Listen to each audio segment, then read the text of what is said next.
Bom dia novamente a todos, então. Gostaria de agradecer a inscrição de cada um de vocês, a participação, a presença na manhã de hoje. A nossa palestra, ela está prevista no Plano de Integridade atual, vigente, 2023-2024. Foi uma iniciativa organizada pela UGI, atualmente o Setor de Gestão de Integridade, a PROC, e também em conjunto com a Projeto, né, mais em específico com o Setor de Normas e Políticas de Pessoal. Acho que é importante salientar, colegas, que essa palestra não é o momento mais adequado para a gente tratar sobre dúvidas particulares do servidor, tá? Até porque esse tema, esse assunto é pessoal e os processos são restritos, tá? Então, os palestrantes, após a fala deles, eles vão disponibilizar um contato para eventuais dúvidas, né, que permaneçam, onde os colegas poderão entrar em contato. Bem, gostaria de agradecer a Cláudia Pascoaleta Bueno, o Rafael Alberto Machado, que organizaram o material, o conteúdo, e falarão conosco sobre esse assunto, darão a palestra. Tá bem? Nesse momento, então, passo a palavra para o professor Edward e, após, para a nossa colega Ana Paula. Bom dia a todos e a todas. Dizer que é uma alegria poder encontrá-los nesta manhã. Hoje um dia bastante agitado para nós, vários compromissos, mas quando eu fui convidado para fazer essa conversa inicial com vocês, prontamente já manifestei o interesse. A Fran acabou de chegar aqui ao meu lado. Bom dia, Fran. Bom dia, pessoal. Dizer que a questão do conflito de interesse, ela toma um corpo, numa proporção em nossa instituição, ainda no final de 2022 e se concretiza em 2023, por uma iniciativa na época do Escritório de Processos, naquele momento junto à Proplan, a partir de uma demanda e de uma recomendação da CGU. E o conflito de interesses, ele se baseia na Lei 12.813 de 2013. E é um processo que visa dar uma integridade para a gestão, aumentando a segurança nas relações de trabalho e nos procedimentos institucionais.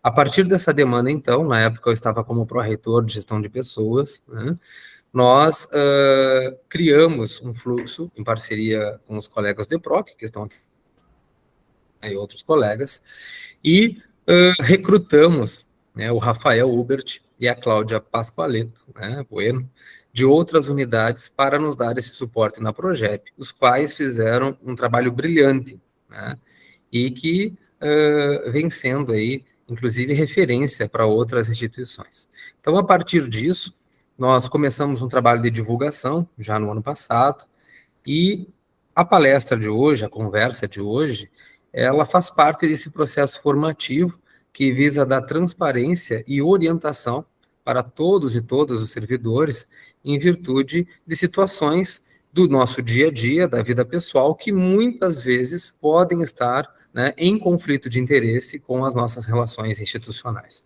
Então, eu desejo a vocês aí um ótimo encontro, né, que vocês tenham condições aí de esclarecer pontos que são chaves para a nossa instituição, visando, né, a melhoria das nossas relações de trabalho e a nossa segurança institucional. Tá bem? Então, agradeço.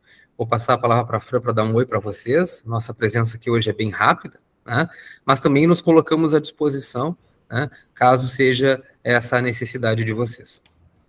Bom dia, pessoal. Todos, a todas. Obrigada pela oportunidade de dar este bom dia para vocês. De fato, é um tema de extrema importância e relevância que a gente quer acompanhar, incentivar. E sempre penso que quando a gente está num grupo como uma universidade, um coletivo, essas questões são muito interessantes, porque todos aqui trabalhamos individualmente, né? Temos nossas subjetividades, temos nossas questões pessoais e profissionais, e quando chegamos para um trabalho numa instituição, adentramos naquela outra energia do coletivo, né, de equipes, de trabalho, enfim, de fluxos que ultrapassam, de fato, somente a experiência subjetiva de cada um. E é muito interessante que a gente acompanhe esse regramento, esse ordenamento legal, para que a gente, como servidora públicos, né, possa dar o exemplo de como isso é viável e possível de equalizar, de harmonizar, não desconsiderando as pessoas, mas ao mesmo tempo, né, dando celeridade, segurança, né, e andamento administrativo naquilo que é o bem comum, que é a nossa função coletiva, que na verdade é o bem comum. E eu gosto muito de pensar na ética, né, nessa hora, né, que é aquilo que não é bom só para mim, mas é bom para a instituição, especialmente para a finalidade última, né, que aqui a gente está como servidores e servidoras. Mas imagino que vai ser uma prosa muito boa, delicada, né, e a gente quer também aprender esse processo com vocês para acompanhar, não apenas como quem olha da gestão, mas como quem também pode colaborar nas estratégias institucionais, nos fluxos, né, na melhoria dos processos e do esclarecimento sobre isso enquanto gestores. Acho que é o nosso papel. Então, desejo uma ótima reunião para vocês. Obrigado, pessoal. Bom encontro para vocês. Até mais. Até mais. Bom dia, pessoal. Bom dia. Queria agradecer a participação de todos na palestra, né? Acho que o Rafa e a Cláudia, eles têm toda a capacidade aí, eles trabalham com conflito de interesse já há algum tempo, né? Até aprendi mais com eles do que eles comigo, né? O Rafa e a Cláudia, eles estão sempre à disposição ali, né? E quando vocês encaminham os processos para a Progep, são eles que fazem todo o estudo, né, referente a conflito de interesse, né. Acredito que será uma ótima palestra. Vou ser bem breve mesmo, né, a gente tem reunião de gestão agora, mas gostaria de desejar uma boa palestra, principalmente para a Cláudia e para o Rafael, que vão estar à frente, né, e colocar a Progep à disposição, então, de quando tiver algo sobre o assunto, alguma dúvida, né? E aos guris do EPROC também, que são nossos parceiros sempre, né?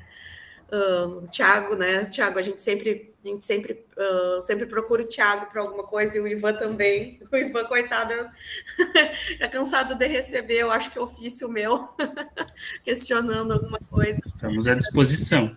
Agradecer vocês à disposição também, sempre. Pela parceria sempre. E desejar, então, para todos uma boa palestra. Tá bom, pessoal? Um beijão. Obrigado, professora Ana Paula, obrigado aos reitores. Passo, então, nesse momento, a palavra aos nossos palestrantes, o Rafael e a Cláudia. Tá bom. Bom dia, pessoal.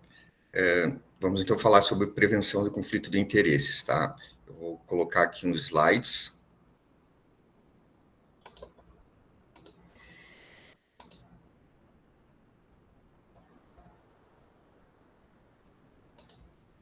Tá aparecendo? Acho que tá aparecendo, né? Ok, Rafael. Ok, tá ok.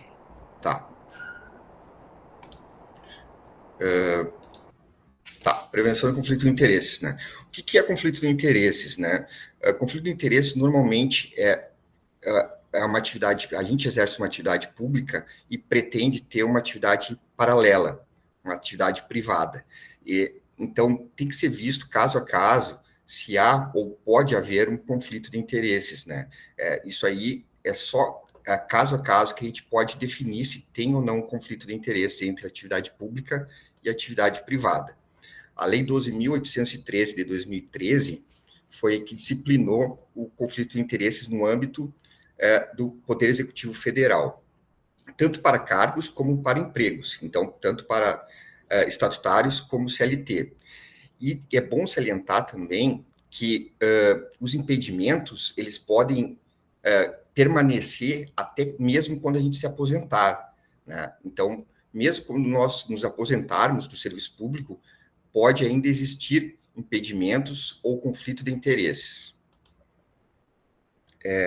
Essa lei, então, ela diz que todos os agentes estão sujeitos à lei de conflito de interesses. O conflito de interesses, ele pode ocorrer mesmo que não haja dano ao patrimônio público e nem que o agente tenha algum ganho financeiro, né?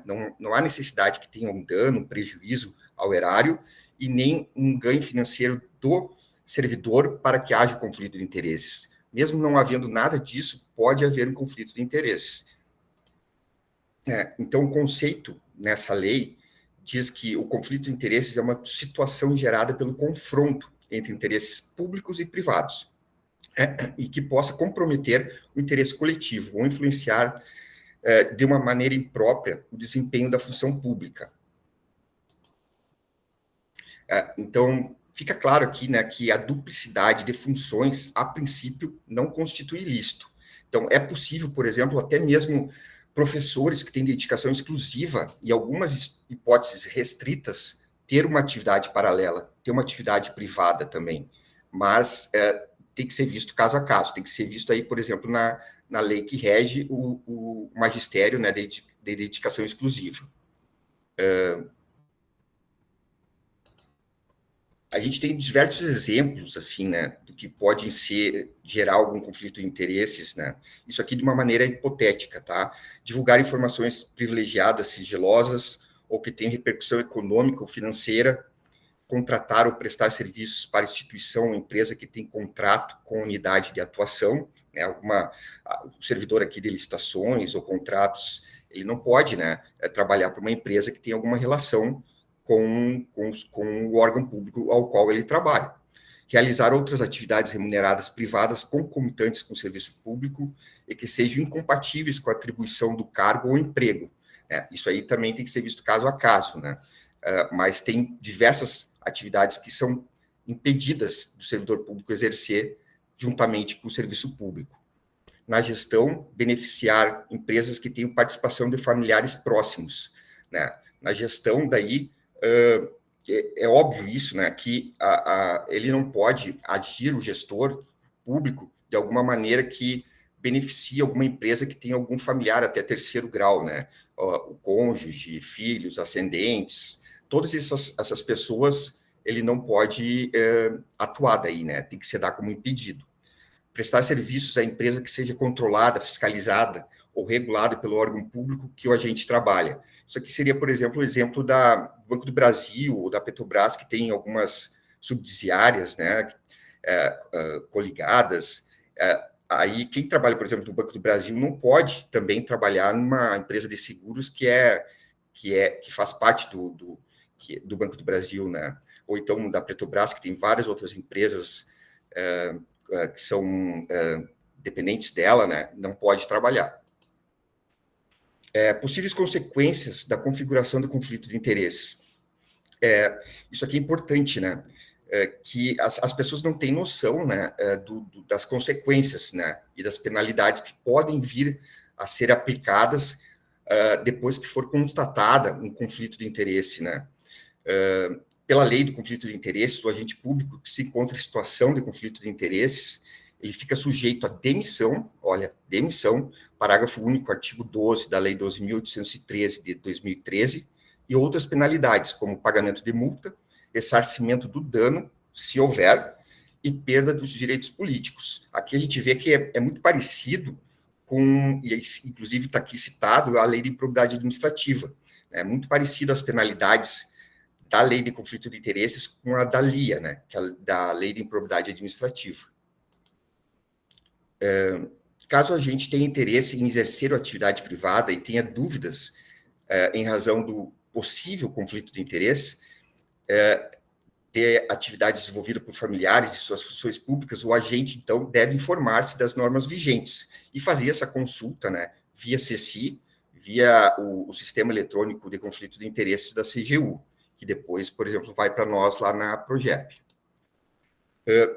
Na Unipampa, essa lei de 2013 do governo federal só foi internalizada através da Instrução Normativa número 4 de 2023, que estabelece procedimentos internos para análise de consultas sobre riscos de conflito de interesses e pedidos de autorização para o exercício de atividade privada no âmbito da Universidade Federal do Pampa. Essa Instrução Normativa 4 de 2023 da Unipampa diz que a Progep, então, será a unidade responsável pela essa análise preliminar das consultas e pela emissão, né, eventual, né, depois que for verificado que não há um conflito de interesses, de uma autorização para o exercício de atividade privada. Isso já foi feito, né? Já houve casos que houve essa autorização, é assinada pela pró-reitor, o pró-reitor da Progep, e então já tivemos casos assim. Nos casos de não configuração de conflito de interesses relevantes, além de operacionalização do CECI, né, que eu havia falado, Sistema Eletrônico de Conflito de Interesses, no âmbito da Unipampa. Só se detalhando um pouco mais, essa instituição normativa no artigo 1º, ela fala que, então, o que seria conflito de interesse?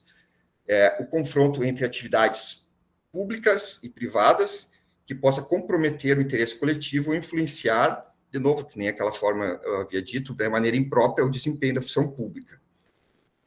Fala do CECI, Sistema Eletrônico de Prevenção de Conflito de Interesses, que é uma ferramenta informatizada desenvolvida pela Controladoria Geral da União, que recebe consultas sobre conflito de interesses e pedidos de autorização do exercício da atividade privada.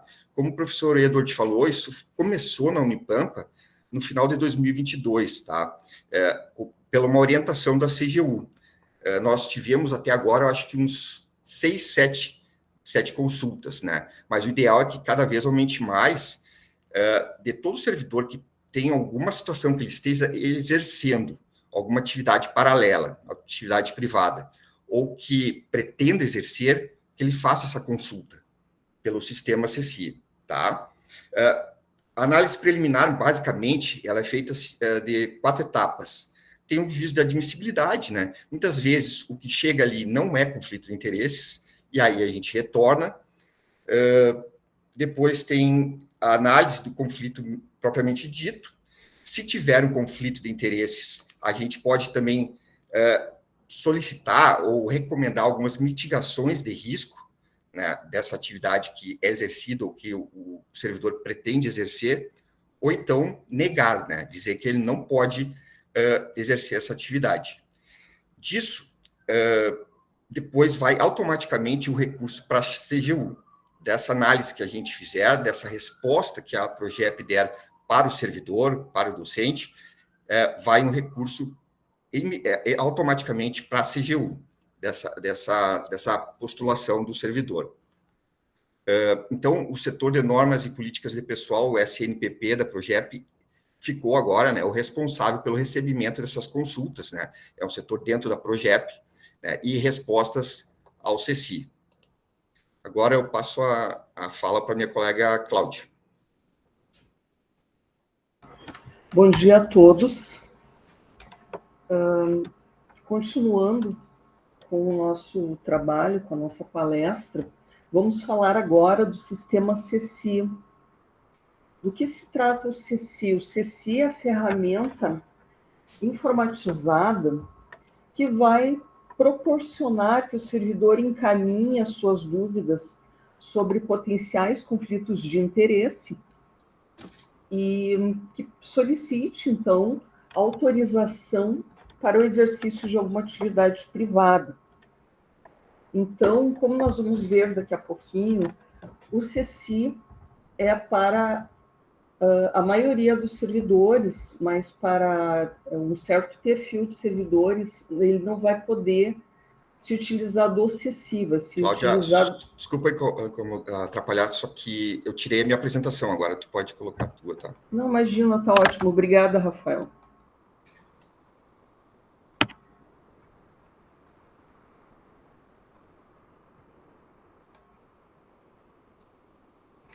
Só um momentinho, pessoal, que eu tô...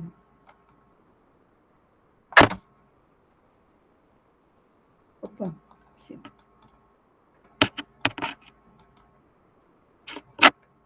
Coloquei para compartilhar.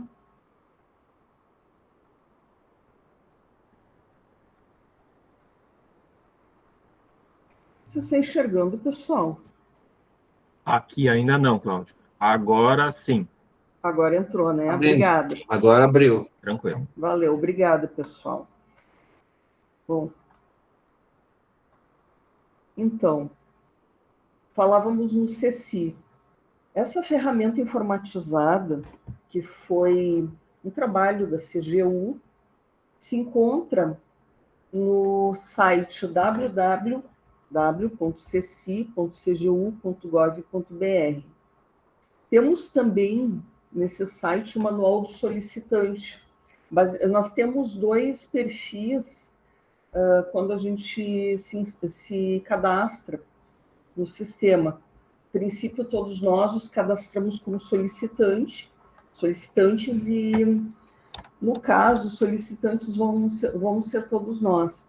Mas, especificamente, no caso da Unipampa, o Rafael e eu somos os administradores. Por quê? Porque somos nós que temos acesso a todos os protocolos encaminhados via CCI. Bom, o primeiro passo para que se faça consulta é o cadastramento do servidor no site como perfil de solicitante. Temos aqui a tela do Sistema Eletrônico de Prevenção de Conflitos de Interesses, o CECI, e aqui nós temos a parte para fazer o login, onde, quando já se é cadastrado como solicitante, se coloca o CPF e a senha e clica em entrar.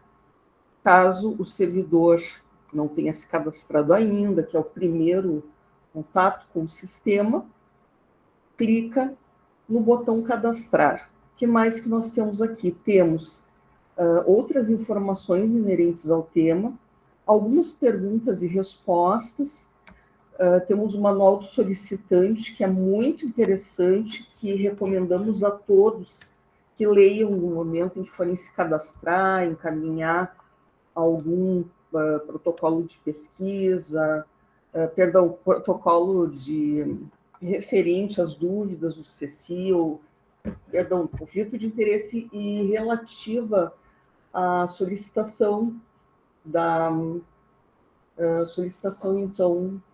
da autorização para que exerça, então, algum cargo na atividade privada. Temos também o Manual do Administrador.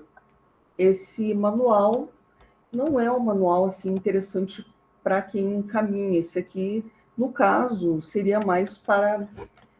no caso, é encaminhado, é um manual para nós que trabalhamos na SNPP. Bom, na página do CECI, então, o que nós encontramos? A área de acesso ao sistema, para cadastramento como solicitante, redirecionamento para maiores informações sobre a Lei de Conflito de Interesses, perguntas e respostas, e o link para o manual do CECI, do solicitante. Temos, então, o cadastramento no sistema. O primeiro acesso exige, então, que o servidor se cadastre. Clique no botão cadastrar para isso. E aqui nós temos, então, a tela, e vamos dar a ênfase aqui à questão de que, se o servidor já está cadastrado, então é só preencher os dados para o login, e se não estiver cadastrado, então, que ele se cadastre. E a próxima tela, então, vai apresentar algumas orientações sobre as quais agentes podem e não podem, os agentes que podem, os servidores que podem e os que não podem fazer o uso do sistema, porque, no caso, tem o CECI e tem o EPATRIA, e a gente vai ver caso a caso. Aqui nós temos a tela onde explica os pré-requisitos para que se possa utilizar do CECI. É mencionado aqui a portaria interministerial MPOG/CGU número 333 de 2013. Então, nós vamos passar adiante. O que implica a portaria interministerial 333/2013? Do que se trata? Disciplina consulta sobre a existência de conflito de interesses e o pedido de autorização para o exercício de atividade privada por servidor empregado público do Poder Executivo Federal no âmbito da competência atribuída à Controladoria Geral da União, CGU, pelo parágrafo 1º do artigo 4º pelo artigo 8º da Lei 12.813 de 2013. No artigo 4º da Lei 12.813/2013, que é a Lei de Conflito de Interesses, consta que o ocupante de cargo ou emprego no Poder Executivo Federal deve agir de modo a prevenir ou impedir possível conflito de interesses e a resguardar informação privilegiada. Então, todo servidor é responsável pela mitigação do conflito de interesses, para que evite alguma sanção punitiva. Aqui nessa parte, então, nesse slide consta o artigo 2º da Lei 12.813/2013. Agora vai entrar a parte em que se menciona o EPATRI. Nesse artigo constam que os ocupantes de cargos, desses cargos bem específicos aqui, de ministro de Estado, de natureza especial equivalentes, de presidente, vice-presidente, diretor ou equivalentes de autarquias, fundações públicas, empresas públicas ou sociedades de economia mista e do grupo de direção e assessoramento superiores das níveis 6 e 5 ou equivalentes. Esses servidores que foram mencionados anteriormente são servidores que não podem se utilizar do sistema CECI. Tá? Então, como é que eles vão fazer para apresentar, uma listagem de bens, para perguntar sobre conflito de interesses, para responder, para receber autorização para exercício de alguma atividade privada? Eles vão se utilizar do sistema EPATRI. Também se sujeitam ao disposto nessa lei os ocupantes de cargos ou empregos cujo exercício proporcione acesso à informação privilegiada capaz de trazer vantagem econômica ou financeira para o agente público ou para terceiro, conforme definido em regulamento. Em seguida, é perguntado pelo sistema se o agente é ou foi servidor público federal. Todos nós vamos responder que sim, e vamos prosseguir, então, clicando em continuar. Temos aqui, então, os pré-requisitos. Então, entre eles aqui perguntando, então, se nós somos servidores públicos, clicamos em sim e continuamos. Então, após a resposta e o prosseguimento, o sistema vai apresentar alguns questionamentos, inclusive sobre a ocupação de cargos e empregos enumerados na tela a seguir. Aí, novamente, se menciona todos aqueles cargos que não vão poder fazer o uso do sistema CECI, vão fazer o uso do EPATRI. Então, no caso, como nenhum de nós exerce algum daqueles cargos, então a gente vai marcar a resposta negativa e o sistema vai apresentar, então, um formulário a ser preenchido com diversos dados funcionais. Mas o que acontece quando algum servidor está investido em algum daqueles cargos? O sistema vai parar e vai remeter o servidor ao início do sistema. Aqui na instrução normativa número 4, 2023, da Unipampa, é mencionado o EPATRI, que é um sistema onde o servidor que está investido em algum daqueles cargos que foi mencionado antes vai apresentar sua declaração de conflito de interesses, quando for necessário, na comissão de ética.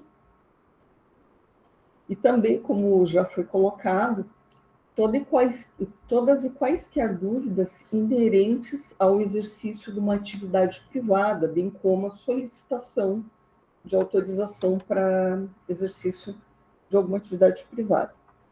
Então, no caso da Unipampa, consta aqui no artigo 2º da Instrução Normativa número 2023, que que os ocupantes de cargo em comissão nível CD1 e CD2 farão, então, parte dos servidores que vão se utilizar do EPATRI.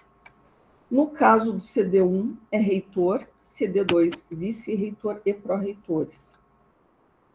Temos aqui a continuidade, então, do formulário do sistema CECI, que deve ser respondido com os dados, então, funcionais, o CPF, o nome, a matrícula, no caso, o CIAP, o órgão de entidade, o órgão ou entidade de exercício, que no nosso caso é a Unipampa, o cargo, emprego, aqui o questionamento sobre se o servidor está cedido ou não, se ocupa algum cargo em comissão, no caso de algum servidor, por exemplo, que tem um cargo de gestão.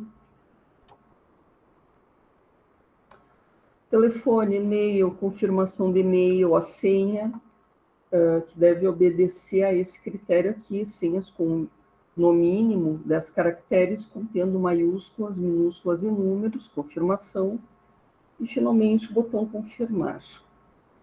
Após o preenchimento do formulário, o servidor vai receber, então, no e-mail que ele cadastrou, uma mensagem de confirmação de cadastro. Muito importante, colegas, que se cadastre o e-mail institucional.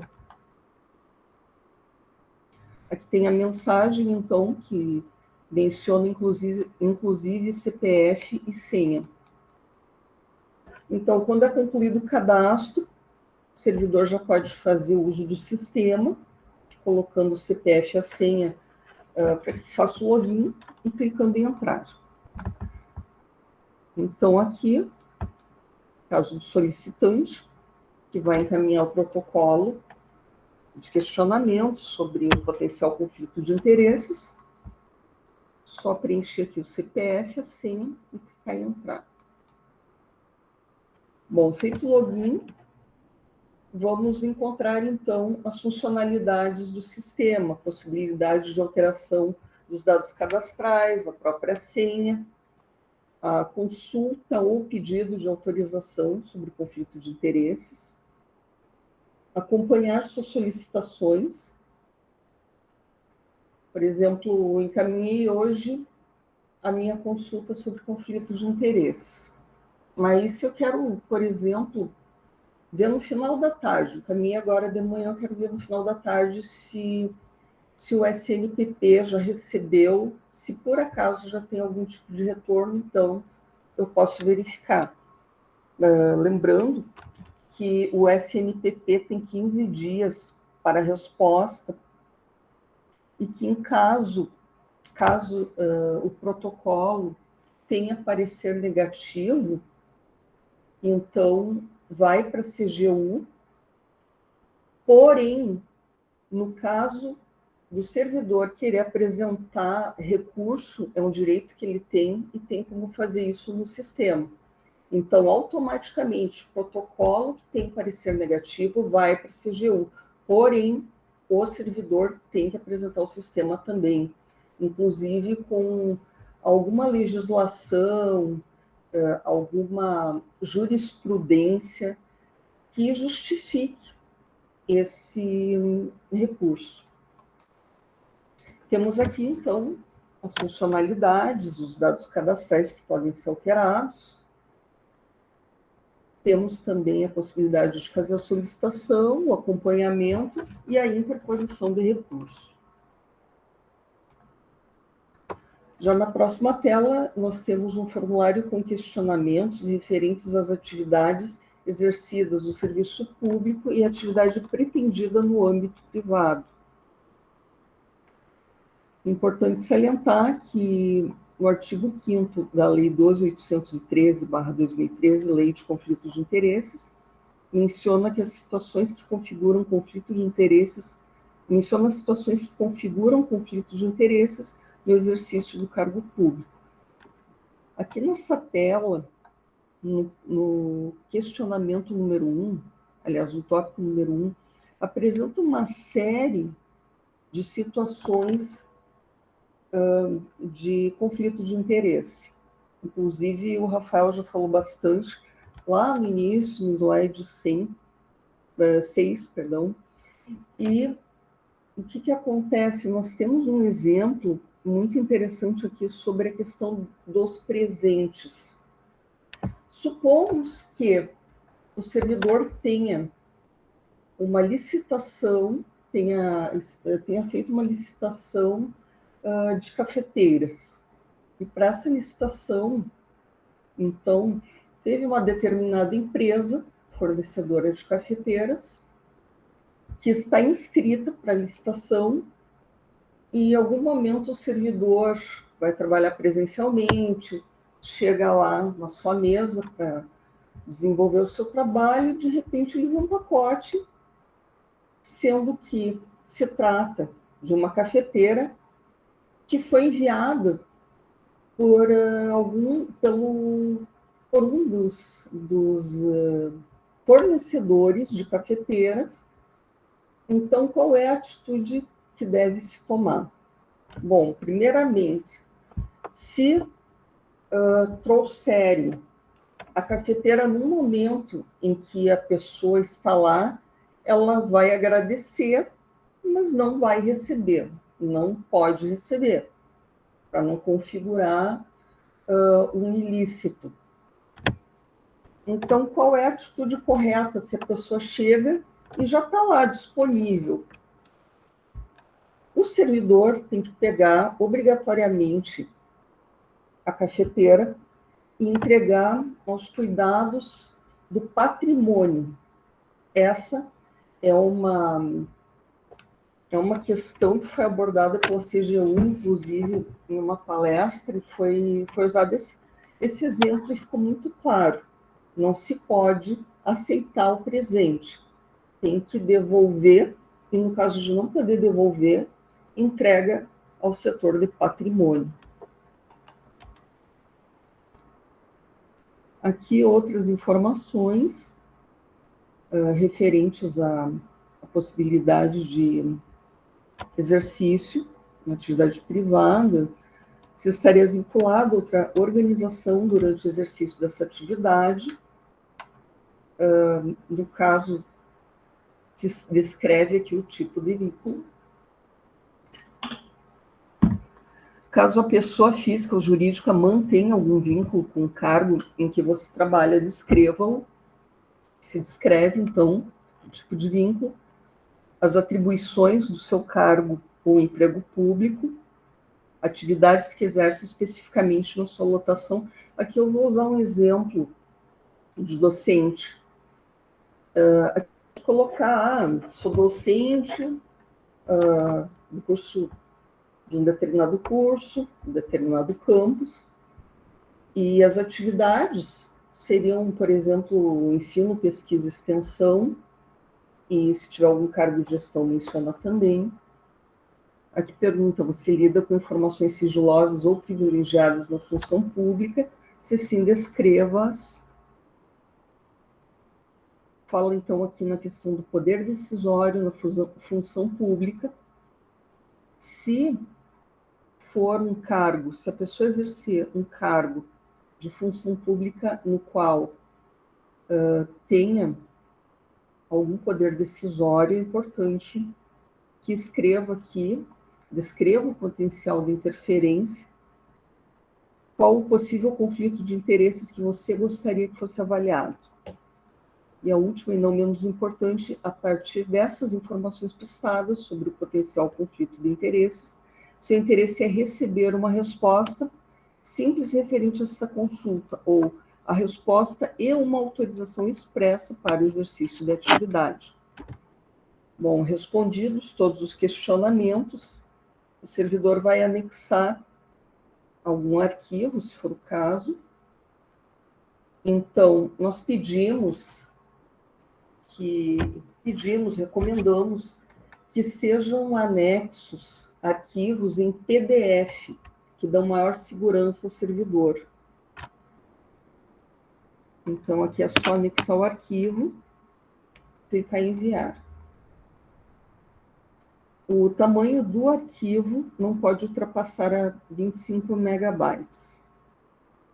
A última tela do CECI, então, vai apresentar o número do pedido, o número do protocolo, bem como o prazo para análise. Lembrando que o prazo, na realidade, ele vai contar a partir do recebimento do SNPP,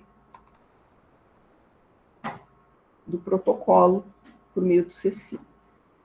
Temos aqui, então, o pedido de autorização para o exercício da atividade privada. Nesse caso aqui, vai ser esse, o número do protocolo.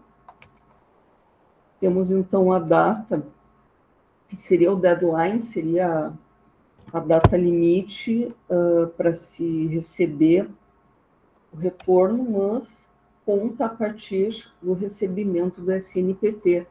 Por exemplo, pode aparecer uma data ali que caia no feriado, né? Daí, evidentemente, nós não vamos poder receber.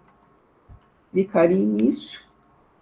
Após esse passo, o agente público receberá um e-mail, então, que vai confirmar o envio do seu protocolo, juntamente com o prazo, aí, como já foi dito, então, vai ser o prazo do recebimento da SNPP na prática. Feito o encaminhamento da consulta, o SNPP vai receber o protocolo, vai analisar, vai verificar as legislações correlatas e vai emitir o parecer.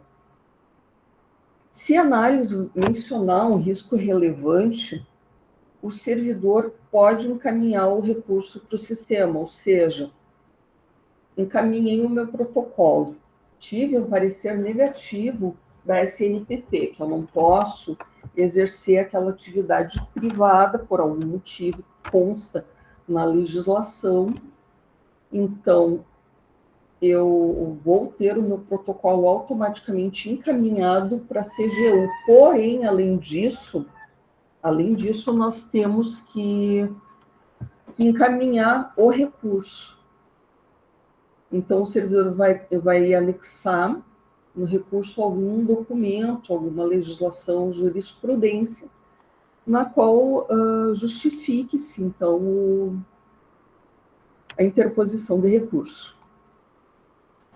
Quanto ao EPATRI, que a gente já mencionou anteriormente, a Unipampa tem instrução normativa número 4/2023, no seu artigo 1º, inciso 3º, consta, então, que o EPATRI, Sistema Eletrônico de Informações Patrimoniais e de Conflito de Interesses, então, é uma plataforma eletrônica por meio da qual os servidores apresentam suas declarações de bens e também as declarações de situações que possam gerar conflito de interesse, ou seja, não vão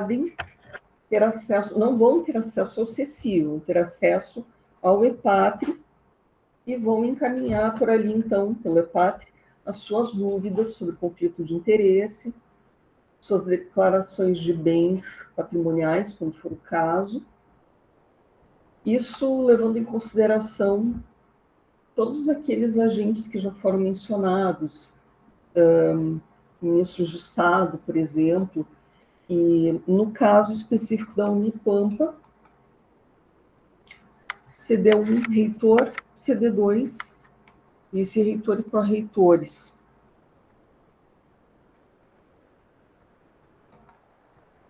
Aqui nós temos, então, os nossos canais de comunicação do SNPP Progep, nosso e-mail e nosso site.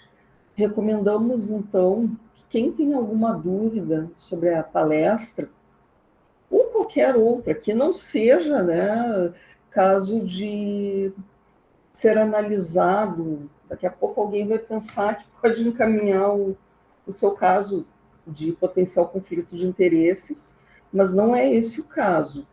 Conflito de interesses, dúvidas a respeito deste assunto, vocês têm que encaminhar via CECI, ou, se for o caso ali de algum pró-reitor, por exemplo, é pelo EPATRI. Mas dúvidas sobre a nossa palestra de hoje, ou alguma outra, talvez até de acesso ao CECI, então podem ser encaminhadas ao nosso e-mail. Agradecemos pela participação e agora eu passo a palavra ao colega Rafael.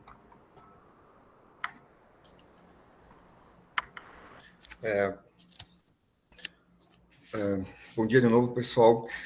Eu só vou trazer aqui um questionamento do Domingos, tá? Eu acho que o questionamento dele não é exatamente caso de conflito de interesses, porque normalmente conflito de interesse, como foi ressaltado aqui, é conflito entre o público e o privado, né? Aqui o Domingos, mas traz um questionamento interessante, né? Que é comum também nas universidades, que é a questão, né? Aqui ele fala, os pedidos recorrentes, né, de informações de servidores docentes, né? Quanto à sua atuação como membros de comissões de seleção de programas de pós-graduação, ao qual integram, né? E ele diz que tem gerado dúvida e insegurança aos docentes, né, quanto à questão da subjetividade no modo de caracterizar a amizade íntima e notória inimizade.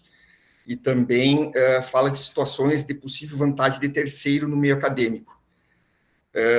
Isso a gente fala, isso a gente vê, assim, é o famoso, assim, às vezes a gente sabe que nas seleções de pós-graduação, estrito senso, né, mestrado e doutorado, muitas vezes os alunos da graduação acabam sendo selecionados, né, ao final, pelos docentes. Os docentes, eles alegam o quê? Que depois de uma etapa ali objetiva, as seguintes, que são dissertativas, oral, né, avaliação, antes tinha até carta de recomendação, né, isso eu acho que o MEC não acha mais que seja o ideal fazer, mas de modo assim que normalmente os alunos da graduação eram os que mais eram selecionados. Os docentes falam que, conhecendo as pessoas, os alunos da graduação, eles entendem que sejam mais aptos, né, do que alguém que é desconhecido, né, apesar de tanto desconhecido como conhecido terem passado nas primeiras fases, né. É um questionamento complicado, né, mas o que se deve ser feito, assim, né, é tentar objetivar ao máximo, parece paradoxo, né, mas tentar objetivar ao máximo as provas subjetivas, né, colocar diversos critérios para essas provas subjetivas e tentar deixar elas o máximo objetivadas, né. Eu acho que é a única forma, né. Agora, não tem como tu caracterizar uma amizade íntima pelo fato de o aluno ter sido aluno da graduação do professor que está na banca. Simplesmente por esse fato, não. No Código de Processo Civil, né, no direito, amizade íntima e inimizade notória são coisas muito graves, né? A amizade íntima, o que seria? Se esse professor é padrinho do aluno, foi padrinho de casamento, padrinho do filho do aluno, toma chimarrão todo dia à tardinha na casa desse aluno, né? Tipo compadre, comadre, né? E inimizade também, né? Seria uma coisa assim, já processou esse aluno ou outro aluno, né? Ou então tem uma coisa grave mesmo, né? Não é também qualquer rixa que vai ser uma inimizade notória. Então, eu acho que é isso, né? Eu acho que o Domingos mesmo trouxe alguns documentos, como um parecer do Conselho Nacional da Educação, e falam mais ou menos nesse sentido, né? Que é regulamentar, né, minimamente, né, as seleções de pós-graduação stricto sensu nas instituições de ensino superior, contemplando requisitos mínimos que garantam aos candidatos igualdade e impessoalidade, né? Esse é o princípio mais importante, impessoalidade, na participação das seleções. Então, seria isso, sim. Agora, inimizade notória e amizade íntima são conceitos realmente subjetivos, né? Que tem que ser visto também caso a caso, né? Aqui o Domingos traz também um e-mail de uma professora que se declarou impedida de participar de uma seleção, uma comissão de seleção, porque ela disse aqui que alguns temas são temas recorrentes em meu projeto de pesquisa, do qual participa um dos candidatos inscritos na seleção. Não, no meu entendimento, não seria caso dela se declarar impedida, né? Como eu disse, assim, eu acho que o fato de ter sido aluno do professor não gera impedimento, né? Agora, outras situações que possam realmente demonstrar um vínculo maior entre o professor e esse aluno, aí sim, né? Mas, como eu ressaltei, isso, por exemplo, se fosse para o CECI, nós não analisaríamos, não seria caso de conflito de interesses no sentido que foi apresentado hoje nessa palestra, tá? Passo agora aos colegas, ao Bruno. Obrigado, Rafael. Obrigado a Cláudia. Não sei se a minha telinha está aparecendo. Acho que a minha internet está falhando um pouco. Agradeço, Rafael, por também ter trazido à baila esse assunto que foi abordado pelo Domingos por e-mail, né? Quando ele soube da temática da palestra de hoje, ele teve essa...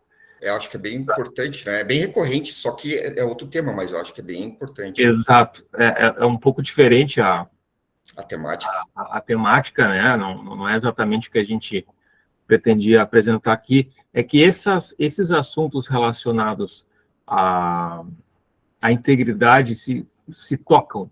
Exatamente.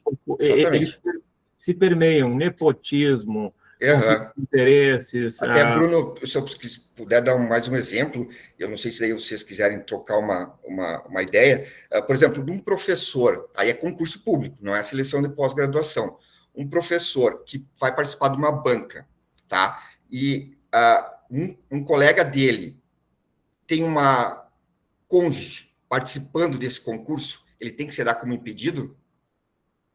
Se ele disser assim, ó, nunca conversei com esse meu colega, eu acho que igual tem que se dar como impedido, mas para tu ver como é diferente da questão da seleção de pós-graduação.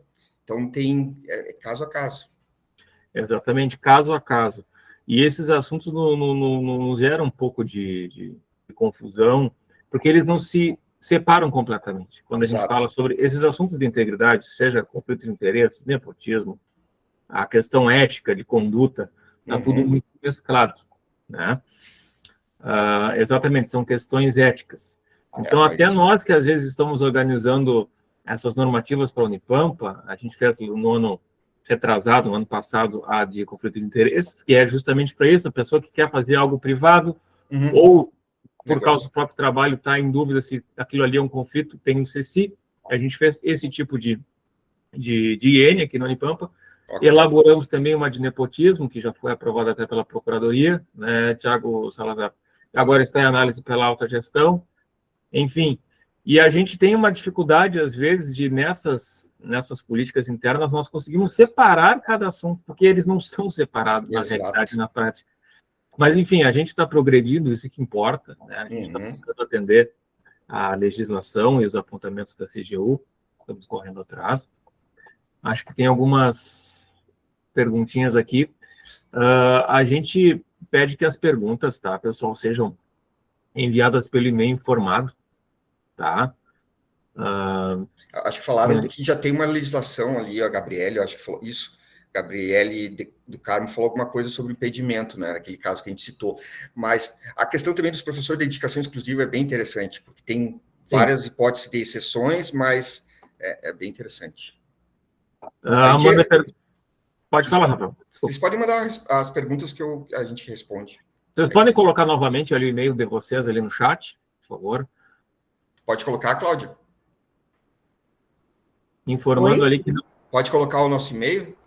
Claro. As dúvidas ali, por favor, no chat. No chat. Tá, pessoal? Aí o pessoal que tem dúvida, por favor, já anota, já copia, já pode enviar. Lembrando que são consultas, são dúvidas em relação ao assunto em si. Tá? Lembrando que as consultas particulares sobre o seu assunto de conflito de interesse devem ser abertas no CECI. Exato. E aí sim, o pessoal ali da projeto, os colegas vão ter o prazo deles com os materiais de análise que eles têm, a legislação em si, para conseguir, a tempo deles ali, analisar cada situação. O professor Galho levantou a mão ali. Professor, minha bondade. Professor. Oi, bom dia. Bom dia. Eu tenho uma dúvida, assim, que a gente tem, quando vai publicar um artigo, a revista pede um documento, né, dizendo que não há conflito de interesse, mas a minha dúvida é exatamente isso, porque uma vez que a gente cede os direitos lá do artigo, né, a revista acaba até cobrando, digamos assim, né, aquele artigo. Daí eu não sei, porque sempre foi feito assim, mas agora com essa nova legislação não sei qual seria o procedimento. Eu acredito, eu posso falar, Rafael? Claro, claro. Eu te complemento também. Eu acho que, às vezes, muitas vezes, na realidade, é complicado o servidor falar se tem ou não conflito de interesse. Ele mesmo falar, né? Ainda mais numa situação que ele tem interesse, por exemplo, de fazer a sua publicação. E ele se vê nessa situação de falar sim ou não se existe. O correto, ao meu ponto de vista, eu posso estar equivocado, Rafael, seria fazer uma consulta, Sim. caso a caso, Sim. até para tirar a pessoalidade sobre essa decisão de sim há ou não há. Porque a pessoa fica de uma maneira... Claro que a gente sempre tem que o servidor estar agindo da maneira correta, mas ela fica numa posição suspeita de decidir sobre uma coisa própria, sobre um assunto próprio. Exato, exato. Não tem isenção, né? Exato, por isso que a gente tem que impessoalizar e repassar para a área especializada nisso. Exato. E através desse parecer, aí sim o servidor vai poder falar sim, existe, ou não existe. E os dois outros exemplos, assim, olha, como é volátil, eu sou advogado também, né? Eu poderia, como TAI, 40 horas depois desse expediente, trabalhar como advogado. Mas eu poderia advogar contra a União? Não, acho que não, né? Porque ela me paga, né? Ou eu poderia só não advogar contra a Unipampa? Poderia advogar contra uma autarquia como o INSS? Tem um monte de questionamentos, né? Tem um monte de exemplos, né? Tem exemplos também, assim, ó, alguém é da Progep lá, tem um cargo de gestão, e o companheiro ou companheira tem um cursinho preparatório para concurso. Ele tem que se declarar impedido alguma coisa? Bom, se tiver um concurso para a Unipampa, talvez não, né? Agora, então depende muito da situação, nem de cada caso, da situação, Sim. Perfeito. Respondendo o pessoal ali do chat dele, está sendo gravado, tá? O evento, a gente só vai ver aonde é que a gente vai publicar exatamente. Existe o site da própria conflito de interesse, talvez a gente possa utilizar esse site, né? Com a Progep. Tá, colegas? Claro. E também o site da UG que a gente vai atualizar, que ele estava na Propodia e está em mudança. Felipe. Bom dia, pessoal. Obrigado pela oportunidade. Muito legal a fala. Eu tenho uma dúvida, na verdade. Eu peço desculpas que eu cheguei um minutinho atrasado no início e não, talvez tenha sido mencionado, mas enfim. Por exemplo, hoje a Unipampa fala muito sobre prestação de serviços, né? Então, laboratórios que prestam serviços para terceiros e tal. Eu acho isso ótimo, né? Inclusive, quero ver se consigo implementar no nosso aqui no futuro. Mas eu tenho duas perguntas que eu espero que sejam bem fáceis de responder. A primeira delas é, por exemplo, dentro disso também que o colega falou antes, daqui a pouco a pessoa não consegue, né, identificar se há um conflito, né? Na pesquisa tem o registro de transparência, então lá a pesquisa vai ser avaliada e se tem como potenciais conflitos, elas vão ser indicadas, o pesquisador deve, antes de fazer o estudo, já ter uma noção. Mas nesse caso de prestação de serviços, é avaliado também o potencial conflito de interesse e aqui na Unipampa? E a segunda pergunta é, por exemplo, se eu percebo que um setor pode estar tendo uma situação de conflito de interesse, existe alguma comissão, algum grupo da Unipampa, enfim, que pode ser informado para acompanhar o projeto e verificar e tentar solucionar? Porque eu penso assim, daqui a pouco, imagina que tu tem um serviço que custa R$1.000 e outro serviço que custa R$200.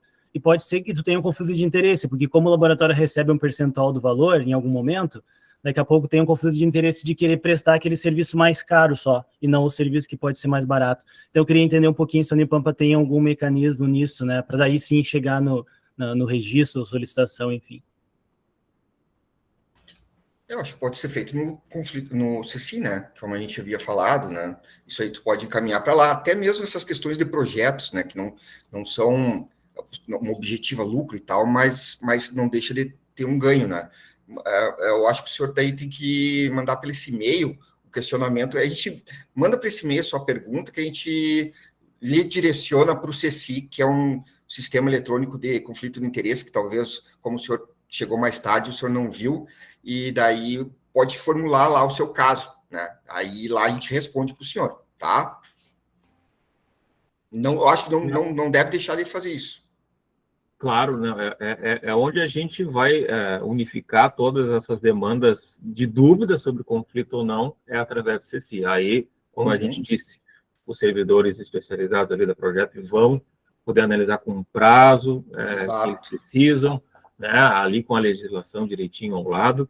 E tem outra dúvida que o professor disse em relação a se eu sei um caso já que eu acredito que seja conflito de interesse, mas não é em relação a mim, é em relação a uma coisa que eu vi, a um colega, seja o que for. Existe o Fala BR, né, que é um sistema unificado onde qualquer cidadão pode fazer denúncia, tá? E o Fala BR vai cair lá na ouvidoria da Unipampa. E ali ele pode fazer uma denúncia, né? Ele vai anexar alguma coisa que comprove sua denúncia, né? A gente, claro, tem que ser uma coisa que bem formulada, né, essa denúncia, e seria pelo Fala BR, professor, tá? Aí cai lá na ouvidoria, eles vão ver para onde vão direcionar, enfim. Adriana Cantini. Pode falar, professor. Como eu já tinha justificado aqui no chat, a gente está sem internet, São Paulo, eu consegui rotear o celular para o temporal. Mas eu quero, sim, compartilhar uma dúvida que eu tenho com os colegas professores advogados, especialmente os que têm dedicação exclusiva como eu. E saber aonde eu encaminho esses questionamentos. Porque a gente podia muito bem fazer uma pesquisa, né? E tentar identificar isso, mas eu já fiz várias vezes e eu nunca encontro uma resposta convincente de acordo com a legislação. Por exemplo, eu tenho dedicação exclusiva, 40 horas. Quando eu tenho alguma questão contra a Unipampa, hoje eu chamo de sindicato, mas há tempos atrás eu mesma, com a minha OAB válida, fazia o meu processo. Fiz em alguns momentos. Né? Por quê? Eu estava advogando em causa própria. Meu emprego.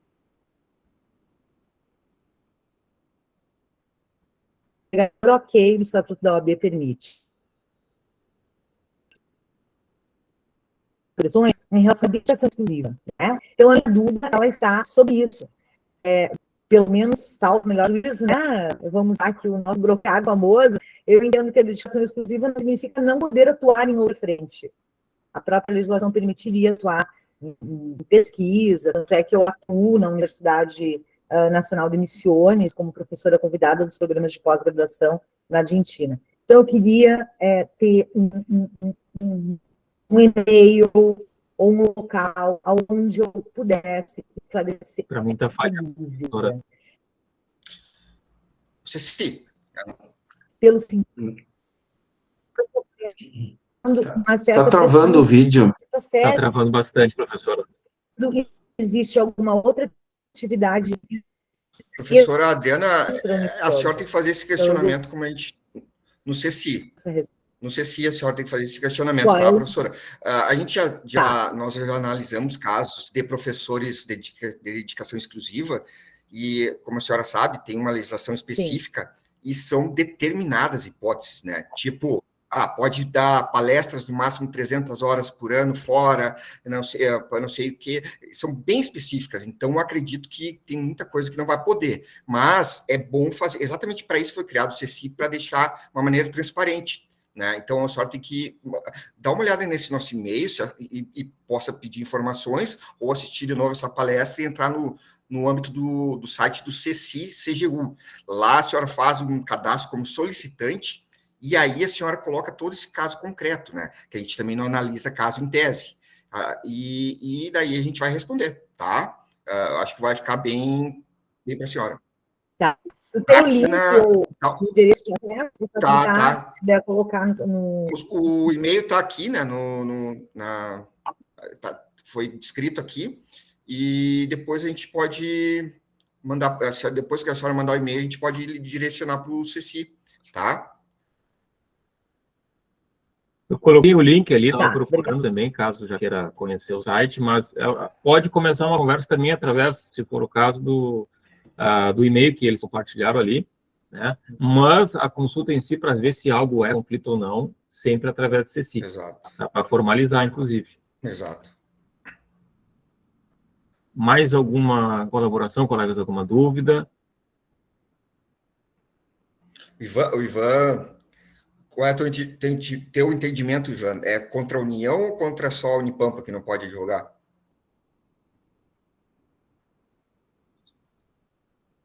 Olha, colegas, eu acho o seguinte, ó, contra a Unipampa, óbvio, né? Agora, contra a União, eu concordo com a colega Adriana que seja em relação ao Executivo Federal, né? Uhum. Né? E ressalvando-se também como ela bem explanou aí para todos nós, que conforme o Estatuto da OAB é uma prerrogativa, um direito do advogado de atuar em causa própria. Se não me lembrava. Achava que... Isso seria possível. Uhum. É apenas nesse caso. Uhum. Mas em relação a terceiros, seria totalmente vedado. Contra a União e contra o Executivo.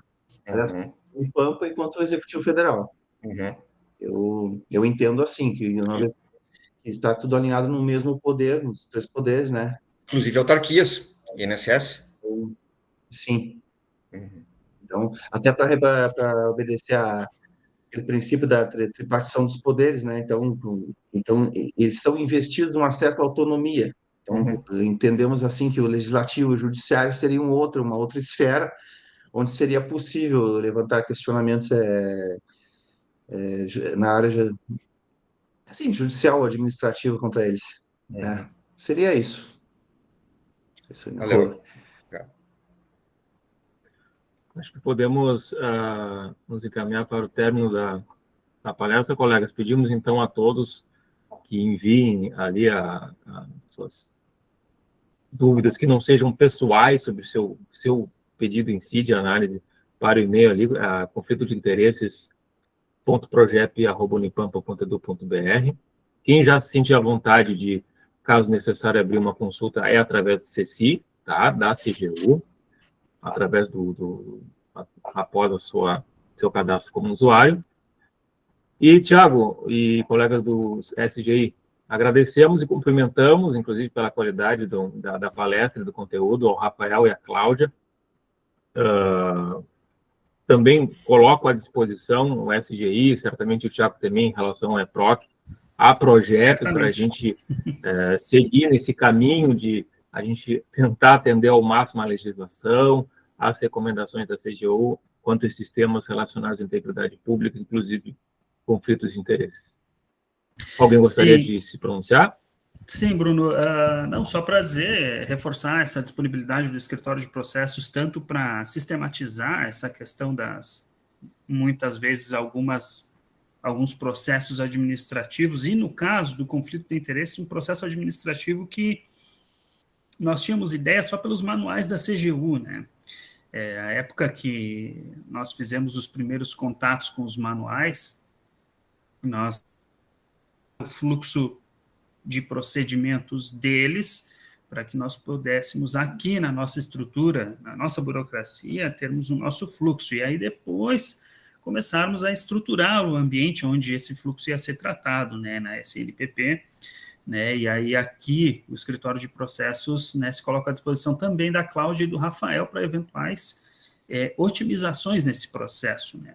O escritório de processos também vive de trabalho em cima dos processos que já foram modelados e manualizados, no sentido de buscar, né, diminuir os riscos eventuais, riscos inerentes a esses processos e otimizá-los, né, Rafael? Então, a gente está sempre nessa busca, né? E aqui, mencionando o que o Bruno tinha falado sobre as questões de nepotismo e também de manutenção de servidores parentes, né, sob a chefia de determinado outro servidor, isso é um trabalho que está sendo feito ainda, já existe uma proposta de normativa, ainda não foi modelado e manualizado pelo escritório de processos, porque primeiro nós temos que verificar, exaurir esse debate e aprovar essa nossa normativa, né, sobre a temática, né, e aí o escritório de processos entra nesse sentido de ilustrar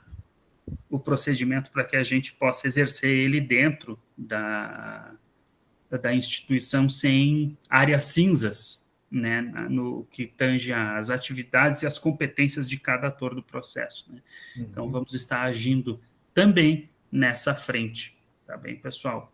Perfeito. E nos colocando à disposição aí, Rafael, para qualquer tipo de alteração nesse processo, que vocês podem encontrar publicado também na página do EPROC. Perfeito. Acho que era isso, Cláudia, Rafael, podemos encerrar então? Sim. Até mais, De pessoal. acordo. Obrigado pela presença de todos, pela participação. Depois a gente vê exatamente onde vai publicar, tá? Essa reunião. Para quem a gente pode, inclusive, recomendar para os nossos colegas que quiserem assistir depois, que não puderam participar hoje. Tá? E novamente agradeço a todos, pessoal. Muito obrigado e até um próximo evento aí da UGI. Até mais. Bom dia de trabalho a todos, colegas. Tchau. Valeu, um abraço.